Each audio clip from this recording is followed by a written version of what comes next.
Good morning to everyone. Appreciate you being here. Kelly Barker with Oregon Realtors has set up this class, and thank you, Kelly. Appreciate the opportunity to spend some time with you this morning discussing an interesting topic in asbestos. This is a CE class, as you likely know, and if you have any questions about that, you can certainly reach out to Kelly. And without further ado, we will get started. I'll share my screen.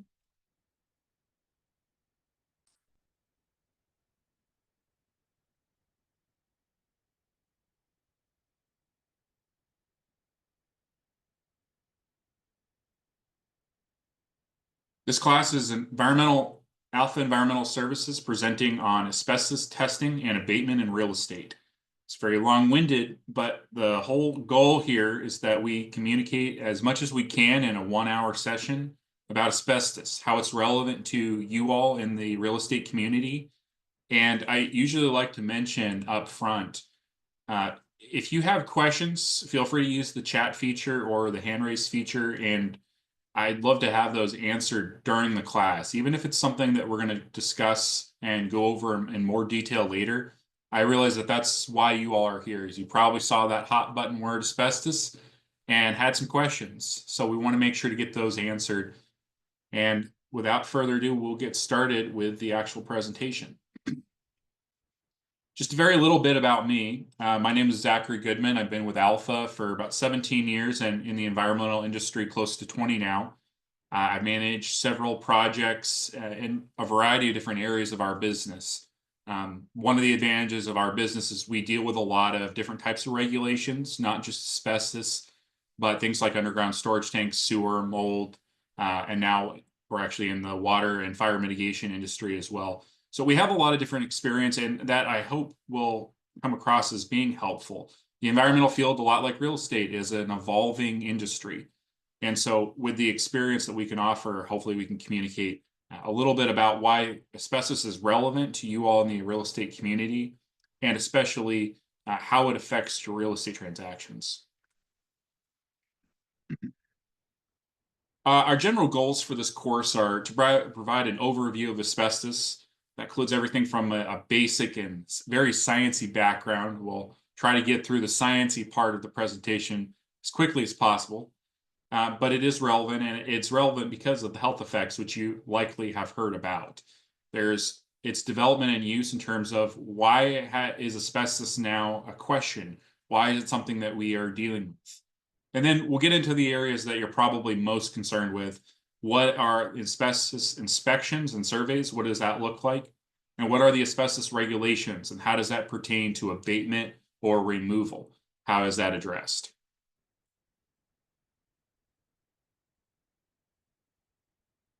So again, this is a very sciencey background. As far as all of our presentations go, this is probably the most sciencey.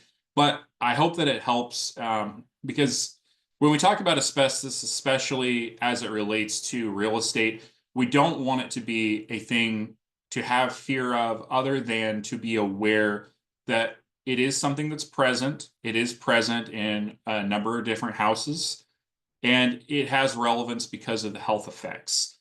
That being said, some of this background, I think, will suggest that what we have with asbestos is, well, as it says on the first bullet point, it's a naturally occurring crystalline mineral, which is flexible, long, and thin. Each crystal fiber has individual components that can be released by abrasion, so things like construction. Now, initially, asbestos has actually been used for several hundred years. In fact, the early Greek and Egyptian cultures used asbestos, not really knowing fully what it was, other than it's a natural mineral, it's a natural resource, a lot like some of the metals and stones that they were able to use in those days and times. And over the years, asbestos was found to have a number of different good qualities. And we'll discuss those in a few slides here. Over time, there was a discovery that asbestos contributed to lung disease. As far as modern times in the publication, this was first reported in the late 1800s. Historically, there was always thought to be some presence in terms of how asbestos affected our respiratory conditions, but it didn't become documentable until the late 1800s and then into the 1900s as well. In 1918, a US government report revealed that American and Canadian life insurance companies don't sell coverage to asbestos workers due to the assumption of health problems. This is a big bullet point because it reveals really what has shaped the asbestos industry and many others, in fact. Insurance. What is insured? What is liability? How is that quantified?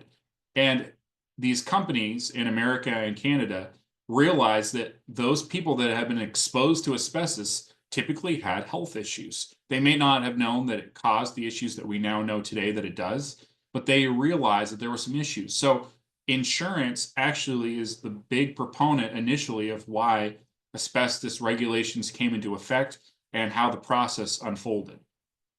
In 1924, there was a first report of a mass circulated death from asbestos exposure. And again, this is where these types of things bridge the gap from where it was, how it was used, and its origins, because as we'll touch on, asbestos actually has a lot of wonderful qualities that help in construction. That's part of why we are where we are with asbestos being in so many products.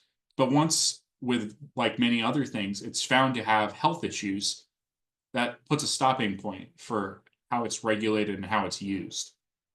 In modern times now, we certainly know asbestos causes asbestosis, mesothelioma. You've probably seen those late night infomercials at some point or another. Have you been exposed to asbestos? Do you have mesothelioma? And there's lawsuits and there's court cases and there's even trust funds now that you can actually get government money and from other parties if you have been exposed to asbestos. This is because it's now not only been well documented, but it's been proven to be a cause from certain types of exposure in certain environments. Asbestos fibers. This helps in terms of understanding a little bit of why it's regulated the way it is and when and if it is a health factor. Asbestos fibers, there's about 1 million fibers from natural erosion of asbestos-containing rocks that are breathed annually. So again, we mentioned this not to be fear-mongering, but to be aware of just the natural occurrence of asbestos. Asbestos is a naturally occurring commodity. It is in the ground. If you are in urban areas, it's very likely that you're breathing at least trace levels of asbestos at any given time. Is it enough to give you mesothelioma or asbestosis immediately? No, not even close. But it's something to be aware of. This is also similar with other types of environmental concerns, such as mold and radon. They're simply present in the area that we live around. Even if you're in rural communities, it's possible to be exposed to at least some asbestos fibers over the course of your life. Background levels in the United States peaked in the early 1980s and have been declining ever since. This will make sense as we continue in our course. That is about the time when asbestos use in construction started declining. The regulations finally caught up with the industry standards and it started to decline. So the asbestos that we have now in the air that we breathe is significantly less than what was around in the 1980s. As I just mentioned, asbestos levels are higher in urban areas versus rural. This is simply a factor of there being more buildings in a urban community than there would be in a rural community. The picture at the bottom shows a little bit about what these fibers look like in terms of a scale. You know, if we had a cross section as we do here with a human hair and a cross section of a glass fiber, then we have a cross section of a asbestos fiber. It's extremely small. So when we're talking about breathing these fibers, you can imagine it's not a great thing to be exposed by anything like that that's getting in your lungs. Looks like, do we have a question? Yes, we do. Right. So the question is, can asbestos fibers self-release without abrasion? Great question. Typically, no. There is some natural erosion that occurs over time, but typically speaking, no, it will not self-release without abrasion. Great, thank you for pointing that out. I missed that question. Yeah, and again, if you have questions throughout the presentation, like I said, I'll be watching that a little bit better here. So those little fibers, they are concerned in terms of the health factors that we'll get into, but they are very small. So if you're breathing in a fiber here and there over the course of your life, it isn't going to be life-changing in most scenarios. It's only when you're exposed to significant fibers over a course of time. And again, we'll talk about that shortly. Types of asbestos, again, this is the sciencey part of it. The main reason we include this in our presentation is because you're probably going to see some of these words if you're dealing with asbestos in some capacity on a given project. Chrysotile is the #1 asbestos material that you will see. It says 95%, and that is the stuff that is just about everywhere. It's an adhesive, brake pads, cement, drywall, waterproofing, gaskets, insulation, roofing, and vinyl tiles. It is just about everywhere, or was at least when it was used predominantly. You'll see other types of asbestos like amosite, chrysotile, anthophylite, tremolite, and actinolite. Very, very rarely you might see them over the course of time if you're dealing with a lot of older properties, or especially properties between, say, the 40s and the 70s. There will be more often those types of scenarios. Sorry, is another question? There's a hand raised. Nan Oh. Williams has her hand raised.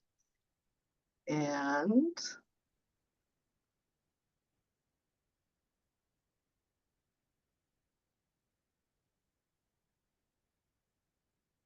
I can allow her to talk.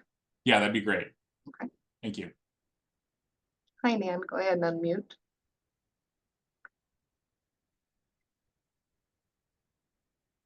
Sure. While we wait for Nan, let's see. Oh, maybe that was just a mistake. We do have a question. Oh, that's just about having your slides. Yes. Yeah, we can release the slide, certainly. Okay. Well, we'll just... All right, Nan, feel free to jump in. Good to see you on the webinar this morning. So again, these types of asbestos, we really only mention them. Yeah, use the slides if you want a copy of it when the class is over. It's mostly just to provide a little bit of familiarity. The type and location of the asbestos itself really doesn't make that much of a difference in most cases. There are certain scenarios where if we see amosite, it's not ideal. Actually it's a harder material to abate than chrysotile is. So again, just mostly mentioning that these qualities and their locations, they matter in some capacities, but again, mostly just want to give you the names so you have some familiarity. Mineral families of asbestos. As we think back to the slide where we saw the little asbestos fiber, there are fibers that are shorter and fibers that are longer. So the serpentine fibers are a little bit more curly, and those are composed of sheets of crystals. And the white asbestos or chrysotile is the only regulated type of asbestos in this family.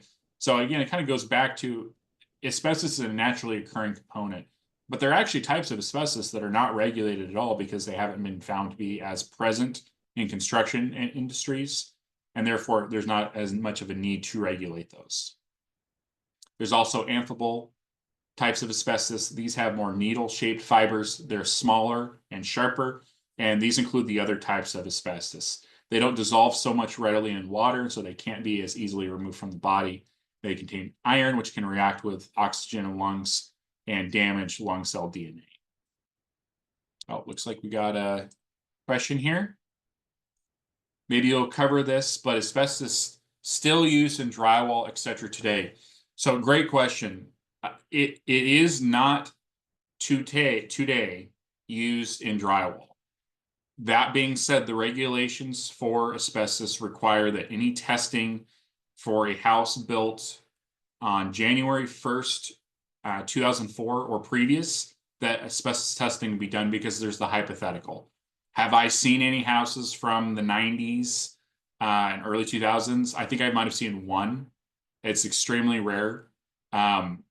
But it was used predominantly, especially in drywall. And unfortunately, it was used not only in drywall itself, but for those of you that are especially aware of construction, drywall is manufactured, or it's installed, I should say, by large pieces of sheetrock placed up against each other in a joint compound put in between to seal it. That joint compound has asbestos a lot, especially in the 60s and 70s. There's also cases where a texture is applied to the drywall that is also asbestos containing. So the fact that there is those hypotheticals resulted, even though the drywall itself may not have it in its manufacturing process, when we talk about drywall, we're often talking about the entire drywall assembly, including the joint compound, texture, and even sometimes the backing material of the drywall can have asbestos, as well as the texturing in the paint. So great question.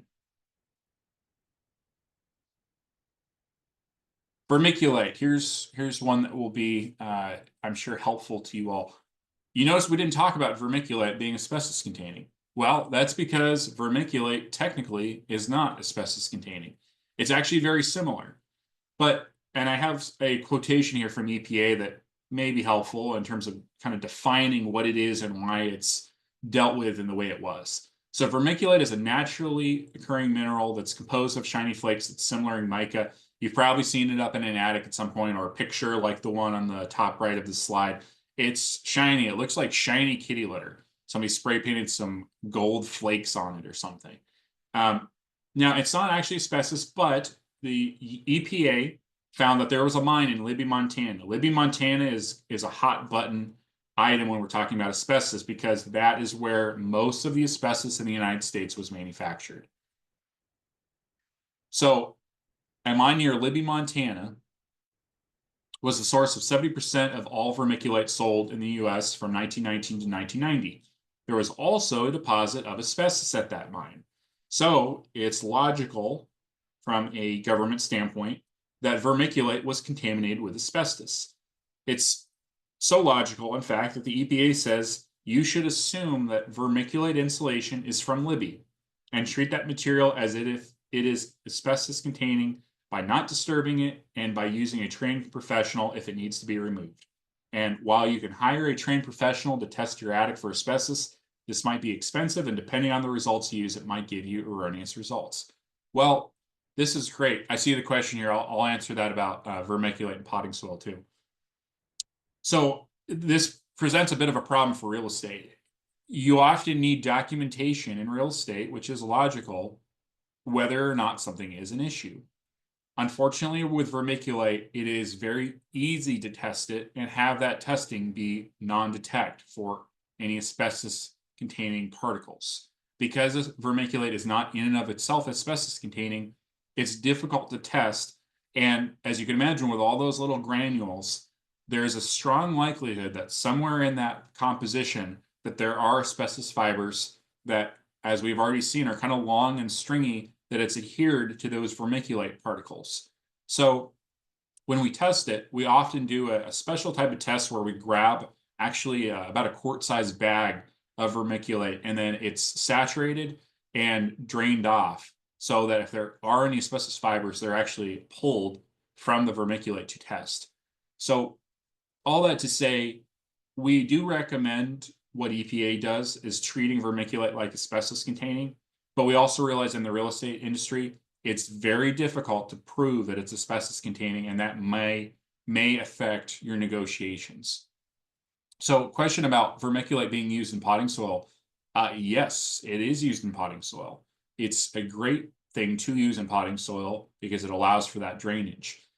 Is it an issue if you have somebody that's even a bit of a naturalist because they like naturally occurring things and they want to use vermiculite?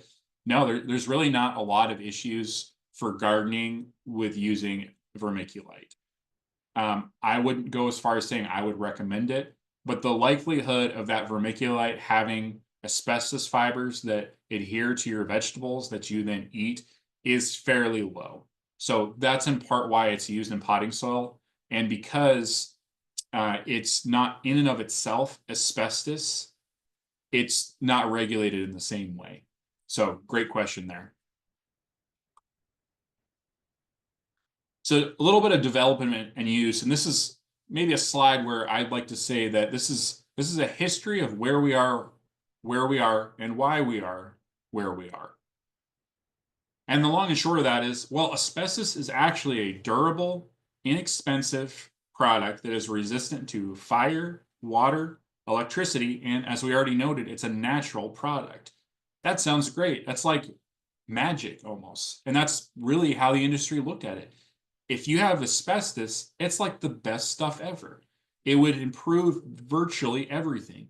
We're going to have a couple different advertisements on a next slide that shows some of the ways that it was used. But asbestos, for a while before it was really proven to be 100% known to have health risks, it was used widely because it helped everything.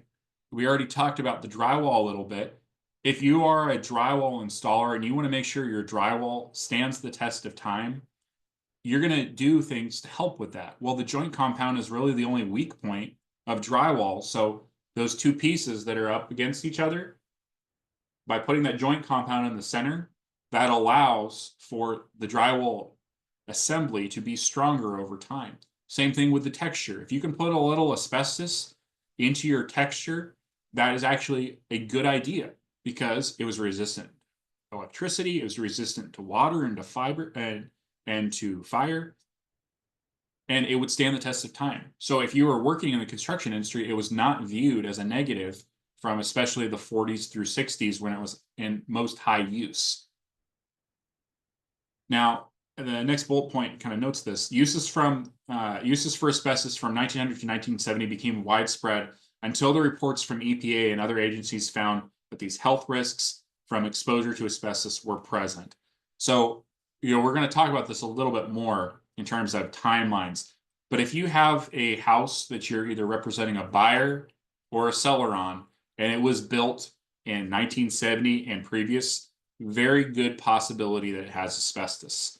Even in the cases of older houses, there were times actually the old houses that they wouldn't have asbestos during the original construction. But over the course of time, as you all are familiar with, there's a remodeling process. So whenever those remodel processes occurred and projects occurred, it's possible that the companies that did that work used asbestos in their products. And we'll talk about that a little bit more and how those were used.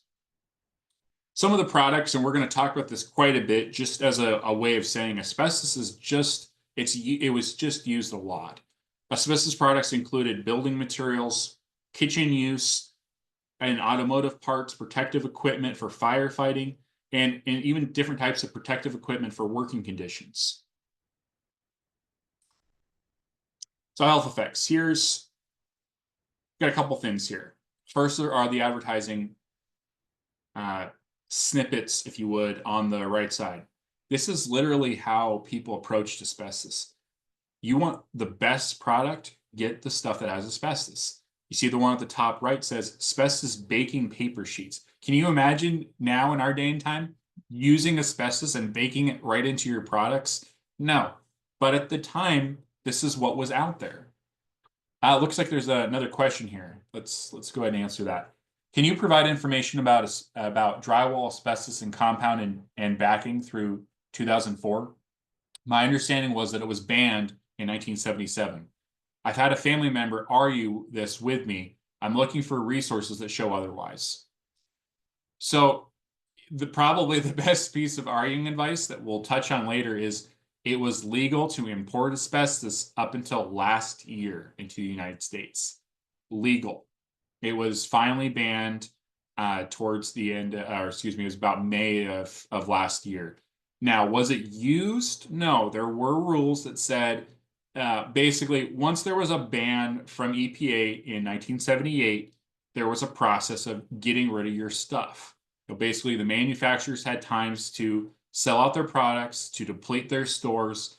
And so over the course of time, and about 20 plus years, they were able to get rid of whatever leftovers that they had. Now, where the 2004 date comes from, I don't know. The best thing I can say to that is DEQ, which is the entity that regulates asbestos here in Oregon. There are other regulators in different states. In the state of Oregon, DEQ has selected January 1st, 2004 as the date for cutoff for asbestos presence, potentially in residential buildings. What might be interesting to you is if a property is residential, that date is applicable. If it is commercial or multifamily, it doesn't matter to DEQ. They require asbestos testing on any building, even if it was just built last year.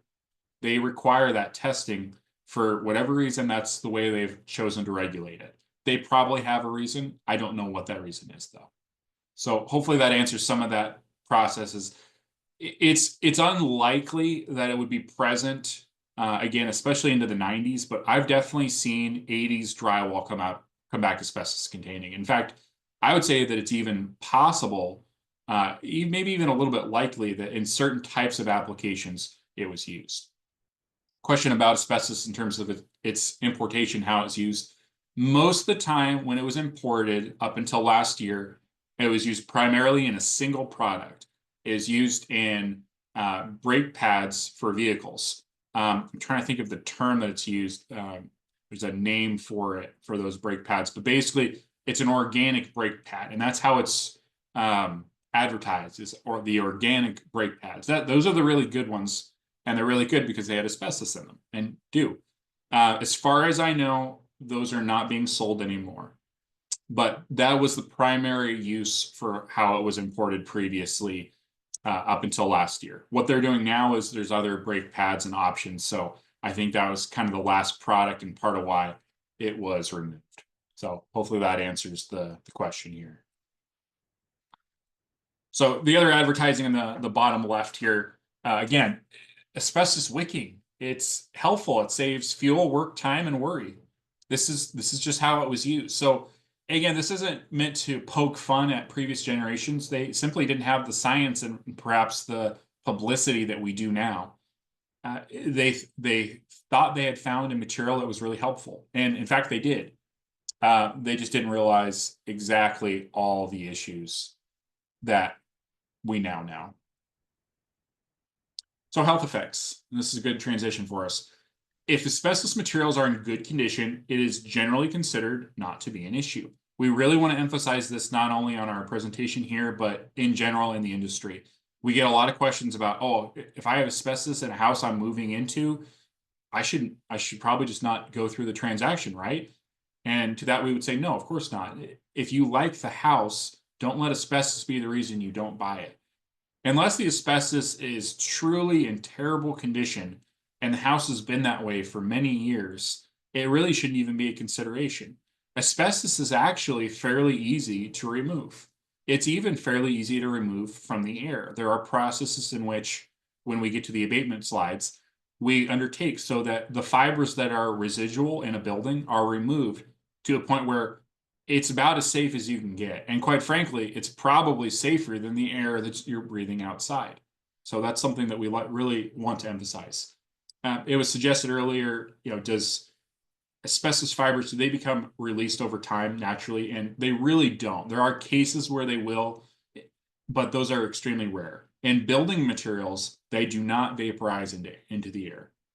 Materials become hazardous if the asbestos within them breaks off and becomes airborne. So again, this only really applies to materials that are asbestos containing.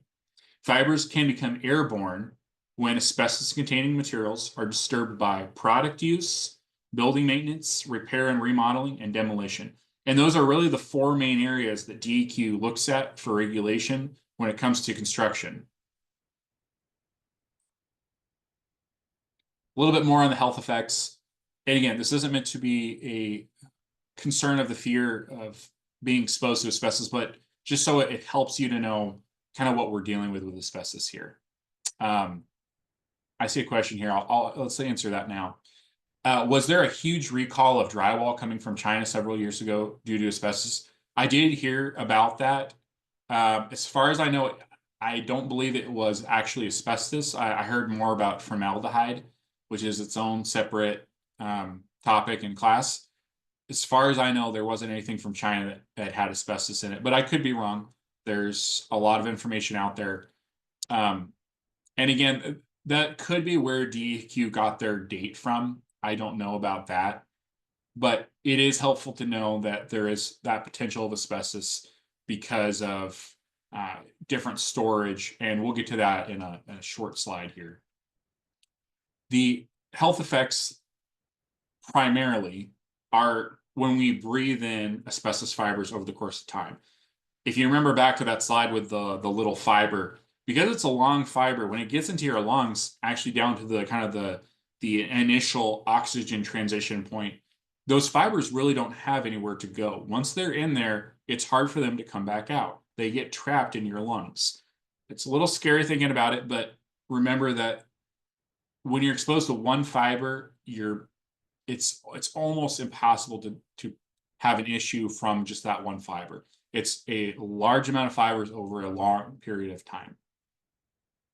Long-term inhalation of asbestos fibers increases the risk of lung cancer and mesothelioma. It's really important to note that. It's an increase over the course of time of risk, not even a guarantee that there will be cancer.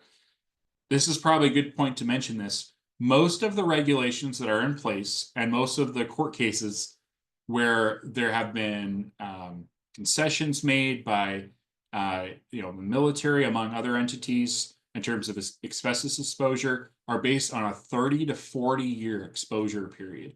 So if you had somebody that worked in shipyards for 3 months and were exposed to asbestos, not great, definitely something to be aware of, but usually it's a longer period of time before asbestos becomes an actual health issue. It is helpful to note that health impacts are sometimes seen in the asbestos worker's family, which can happen if they presumably carry some of the asbestos on their work clothes home, and instead of putting them right into the washing machine, they sit around for a little bit.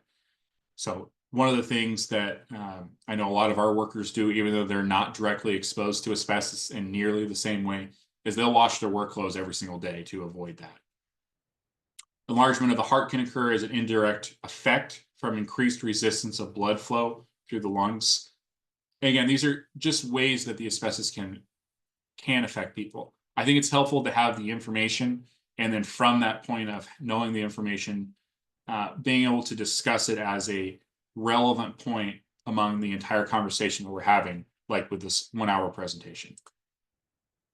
Continuing on, we're getting closer where it's going to be relevant for you all, especially. We're going to get to the inspections and the abatement, just a couple slides here. Asbestos-containing materials, ACM, and use. You're going to get that acronym in here several more times. So federal requirements prohibited asbestos from being used in most manufacturing in 1978, but there are exceptions. ACM and products manufactured prior to 1979 were still sold at a later date. So the manufacturers had 5 years to deplete their stocks, giving them to 1983, and distributors had 5 extra years to deplete their stocks, all the way to 1988. So if you really want to date when you're working with a buyer, if you were representing one on a house and you're concerned with asbestos, or they are concerned with asbestos, that is a much better date to use for potential. 1988 and prior definitely has a potential of asbestos. Again, I have seen it into the 90s, and DEQ does require testing after that. So, and then the final point, which we've already discussed, it was legal to import asbestos-containing materials into the United States until May 28th of last year. So really interesting. And again, it was in select products. It wasn't in all the drywall you see in Home Depot or other places. It wasn't in all the floor tiles that you might see if you're putting in floor tiles for whatever reason. It was in very select products. So residential ACM. The most common residential sources of asbestos-containing materials are attic and wall insulation. This can actually be anything from bat insulation to blow-in insulation. So just because you see one or the other doesn't mean it is or isn't asbestos-containing. I've actually seen bat insulation where the insulation itself was not asbestos-containing, but the paper backing was asbestos-containing. Vinyl floor tiles and the backing on vinyl sheet flooring and adhesives, the infamous 9x9 and 12x12 tiles. Just as a helpful point, if you see a 9x9 or 12x12 tile and the house or area was either built or remodeled during the 50s through the 70s, it's almost definitely asbestos containing. In fact, you might be able to find an extra tile laying around, and you could look on the back where it says asbestos tile. Very common to see that stamp, and very common for those tiles to be asbestos containing. We do see asbestos in roofing and siding shingles. We see it on different types of paper and backing, millboard, cement sheets on walls and floors, around wood burning stoves. We see it in various types of textured paints, popcorn ceilings. I'm sure you've all seen and heard. It's definitely not uncommon to see it in popcorn ceiling, but there are popcorn ceilings out there that are not asbestos containing. This is probably a good point to talk about asbestos a little bit more in terms of what happened and why it was used. So let's say I'm a general contractor and I'm building a house. I'm putting in a whole new drywall system and I'm going to do the ceiling texture as well. I'm going to put up my drywall sheets that probably don't have asbestos but may have from the manufacturer. And I'm going to get my mud ready to put the drywall pieces together. Well, when I put those drywall pieces together and get the mud ready, I'm going to go to my truck and I'm going to bring back a bag of asbestos. It's literally what it was. They had a bag of asbestos that they would mix in to their joint compound, and then they would use that for insulation. Then let's say I have a little bit left over. Well, now I'm going to go ahead and put that in my popcorn ceiling texture because why? I don't want to have to go back to this job. I want to give them the best product I can because I know, because I'm a contractor from the 60s, that that is a good product when it's all done. It's going to last the course of time. So I'm going to put the rest of my bag of asbestos in my mix and I'm going to spray it when I apply my popcorn ceiling texture to the roof.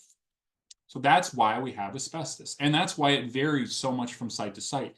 It's kind of whoever had that extra bag of asbestos laying around that they wanted to use that day. Maybe they had a couple extra bags, and that's where you get higher percentages of asbestos. And that's where, well, we ran out of asbestos on the last job. Well, I guess we're not using it on this one. That happens very frequently. This is hopefully a helpful slide. And yeah, for those that want the presentation slides when we're done, this would be a great one to kind of keep your eyes on. One thing I will say at this point as well is home inspectors that I've talked to are all pretty much aware of each of these items and their hypothetical sources for asbestos. Home inspectors, as you may know, like you all as realtors, have continuing education requirements.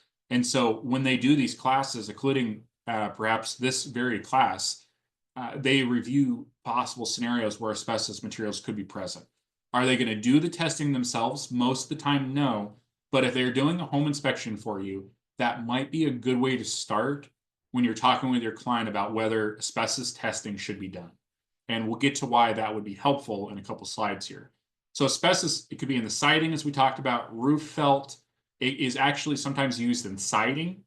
It's used in some of the fireproofing and furnaces. There's cement logs and artificial ash. There's actually even like snow products that had asbestos in them. Pipe wrap, you probably have all seen that at some point. You might have even looked a little closely where it says asbestos pipe wrap, because that's what it was.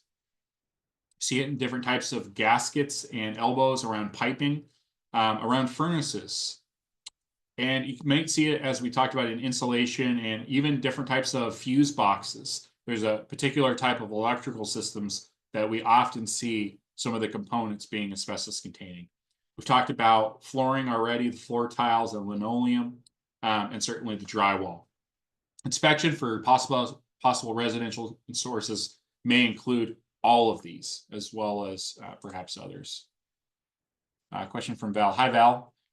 Do the fiber boards used to inexpensively finish attic rooms instead of plaster or sheetrock common in the 30s to 50s built homes contain asbestos? Typically 1x2 or 2x4 foot boards. As far as I know, they do not. That doesn't ring a bell with anything that I can think of. And actually, one thing with asbestos that's a little bit unusual is if you have those older houses, say from 1900 to 1930, there weren't a lot of asbestos products that were really used with regularity. It was only after that, and really almost to the 50s, 60s, and especially the 70s, where it was just used everywhere all the time. So, Val, to answer your question, as far as I know, those are non-asbestos containing. But I can look into that for you. I got your email. I'll email you when this is all over. Beaver board, gotcha.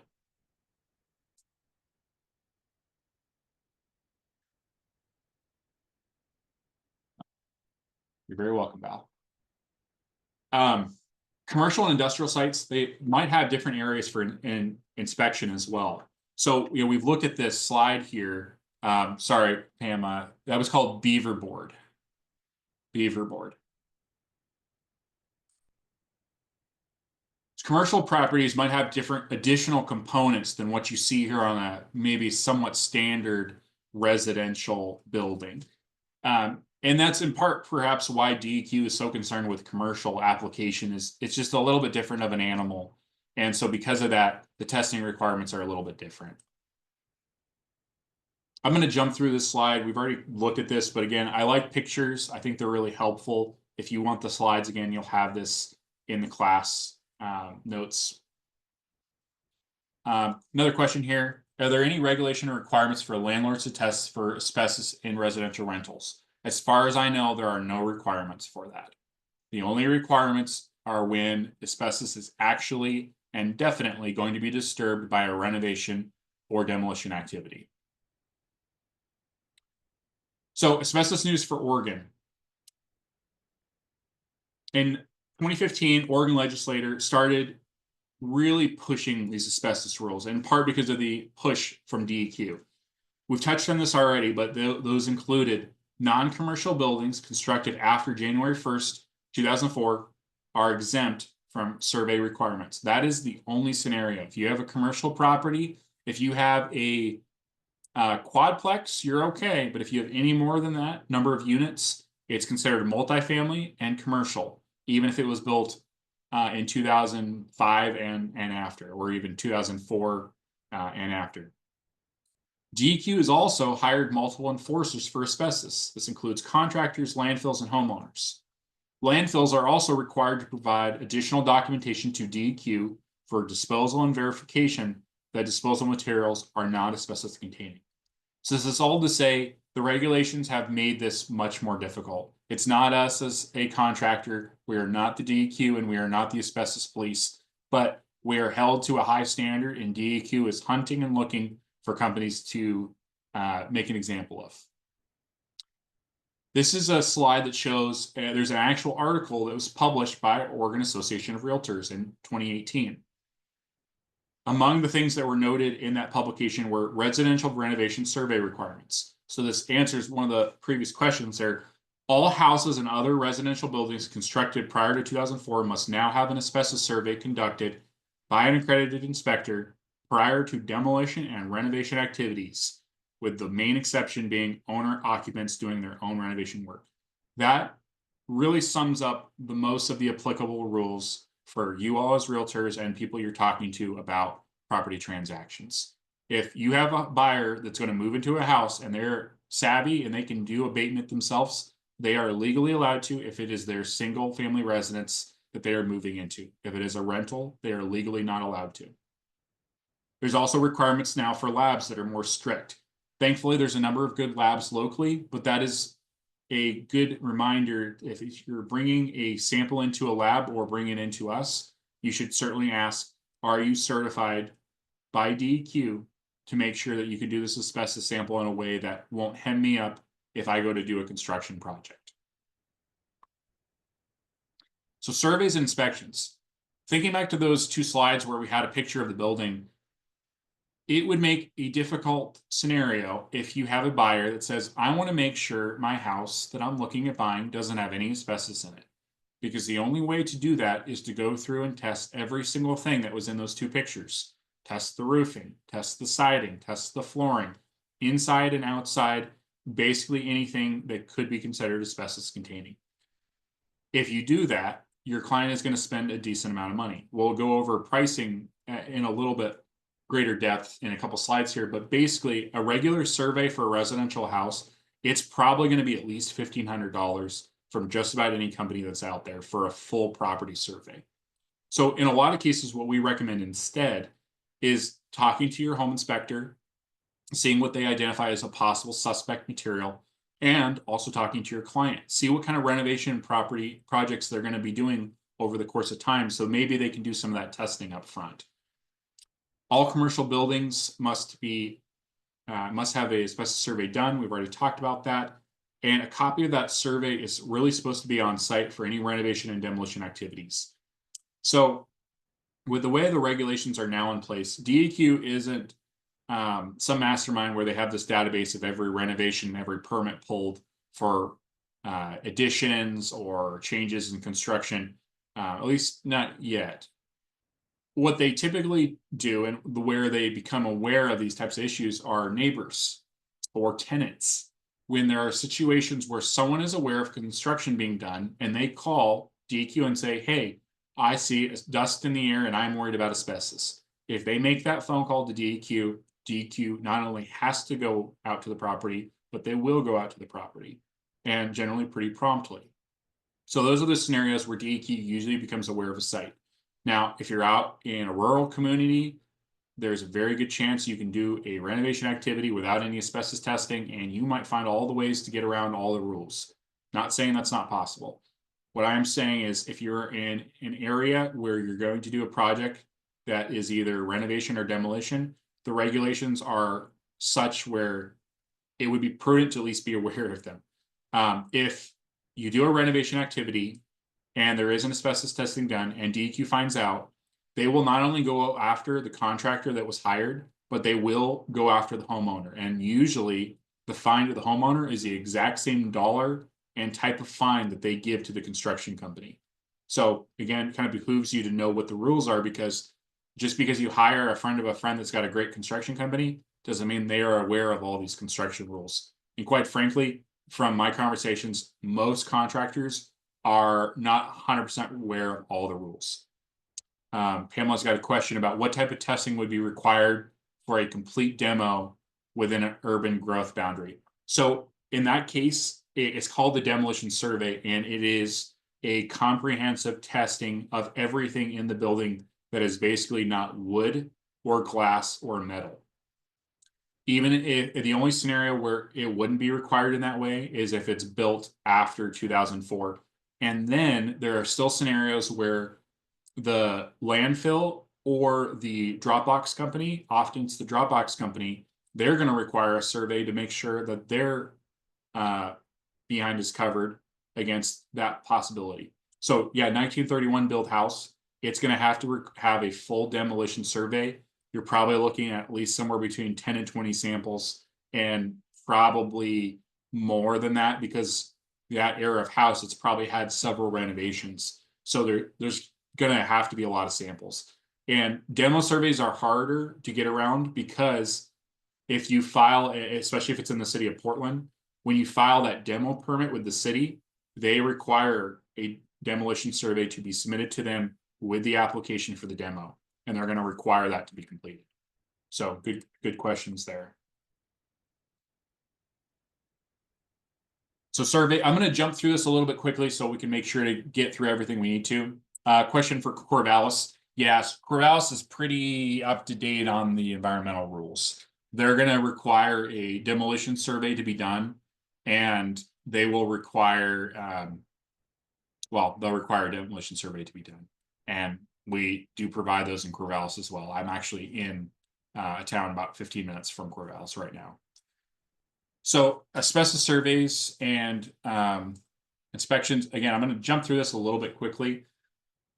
Because of the rules getting as strict as they have, it's really important to work with a company that knows what their testing is. There's lots of them out there. It's not just us, for sure. But they should have a very detailed report. It has to actually be detailed in a specific way to meet DEQ requirements. This is especially helpful if there is anything asbestos containing, to have a good company, because if there is anything that's asbestos containing, we have to report that to DEQ when we do the abatement. And we have to include that actual demo survey when we file with DEQ for the work being done. If that survey doesn't meet requirements, again, DEQ doesn't like that. They view it as a violation of the rules, and they will come after the contractor and the owner. Little bit of kind of highlights here. $1,525 for a full residential survey. I know that's a lot of money. That's part of why we strongly recommend to your buyers, if you're looking at a house, don't just go in and do a full survey unless you know you're going to burn that thing down, or you're going to do a full demolition or something like that. Now, if you're going to do a renovation, might make sense. If you're going to do a kitchen remodel, do the flooring, do the drywall, do the ceiling, just to make sure that everything is covered. I note here results in 5 business days. That's pretty standard in the industry. There are labs that can even do same-day results, and there are several of those. Additional options are available for rushed results, and obviously every additional sample is extra. So kind of whole slide just says whether you're working with Alpha or some other company, most of the time you can get what you want, but it's important to have these conversations. And a lot of times it is a little bit of a conversation to find out what the project is or why there's a need for asbestos sampling. We do also offer drop-off samples at our office locations. So asbestos encapsulation, this is kind of a helpful slide because there are certainly people that understand, well, if I am not going to do any asbestos removal, but I want to be cautious, what can I do? Encapsulation is a great option. You can literally paint the areas of asbestos, and that helps prevent against future issues. Why? Well, those fibers aren't going to become as airborne if those areas are painted and covered. So, question here, let me get this question after this slide here, because it'll be a little more relevant. Asbestos encapsulation, it doesn't require DEQ notification. It's actually not regulated nearly in the same way as actual abatement is. And in a lot of cases, encapsulation is a really good option if there aren't any plans of doing renovation, but you want to take some precautions to make sure the asbestos won't become friable over time, meaning airborne over time. And as I noted, the purpose is basically to seal the surfaces from that material becoming airborne. And it really should be done by a licensed contractor to industry standards. All that to say, if you know a contractor that's got a paint gun, they probably could do the encapsulation in a very similar way to what we do. All right, before we get into abatement, there are home testing kits for asbestos, I believe. I feel like I've seen those at Home Depot.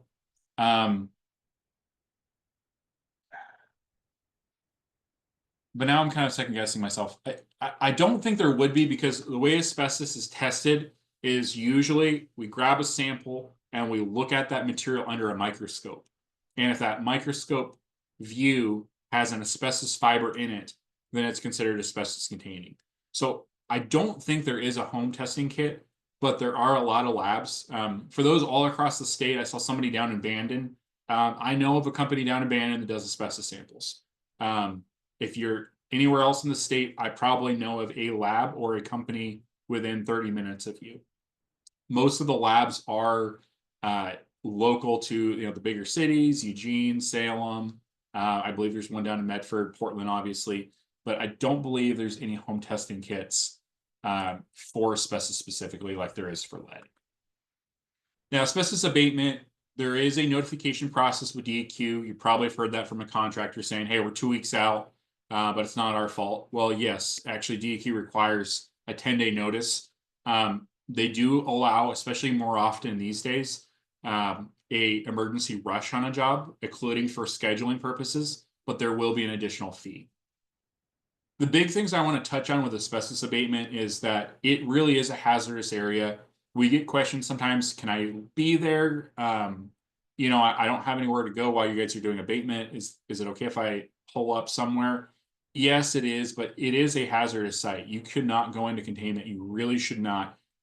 There's a reason, like this picture here, we suit up 100%, full body suit with a hood and a mask. So really the only way asbestos could even get near us is on small portions of our face. And that's why we have a shower we literally will go through while we're doing a decontamination process of us. We also will block off all the HVAC systems. Makes sense, right? If you're doing work in an area with an HVAC vent, you don't want those fibers to go through the rest of the house. So when we're doing the work, it almost shuts down the entire property unless it's a very isolated area. In some of those cases, people do still live there. As I noted, residential areas should be vacated. Multiple day projects occupancy is really not recommended. Continued occupancy can add complications onto the project, including additional costs. This last bullet point here, I like to note only because abatement is a construction process. You've probably all worked with contractors at one point or another that have given you a bid and then over the course of the project have discovered something else.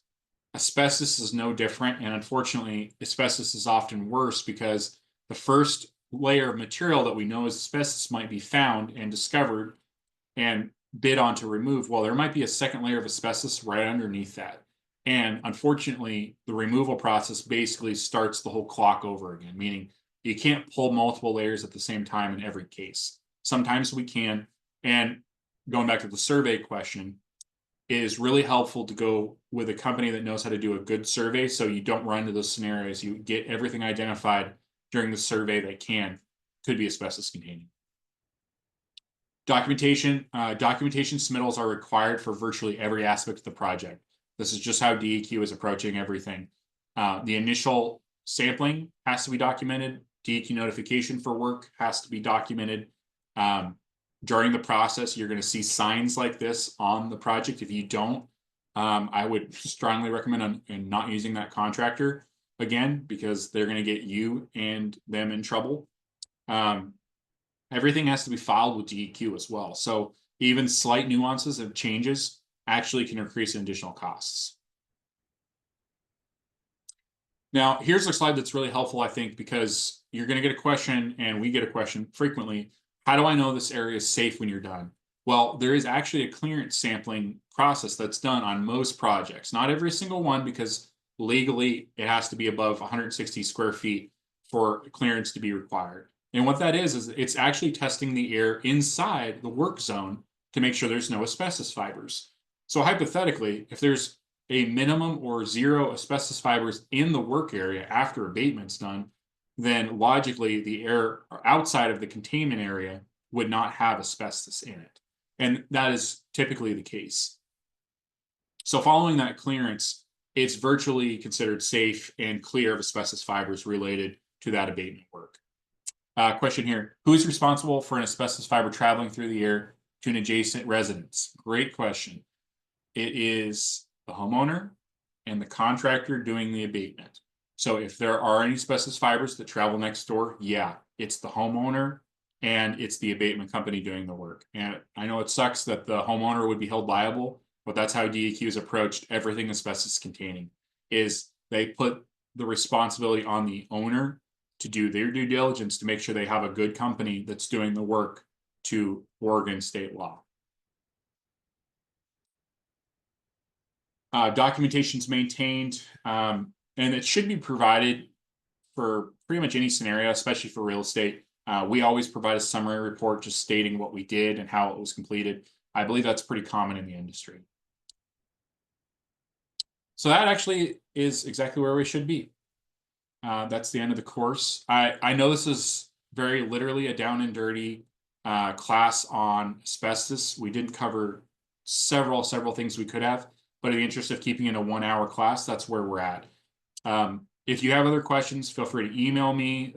Phone number is there. You can call and certainly reach me that way. And I'm actually not the only asbestos person at our company. There's several others. So if you don't get a hold of me, don't feel like you can't get your questions answered. And obviously there's the different services we provide as well as a little pitch to us. And there is also going to be another class with Kelly, if you would like to join us, in a month on mold. So we look forward to hopefully seeing some of you or all of you there. Thank you, Zach. You're welcome.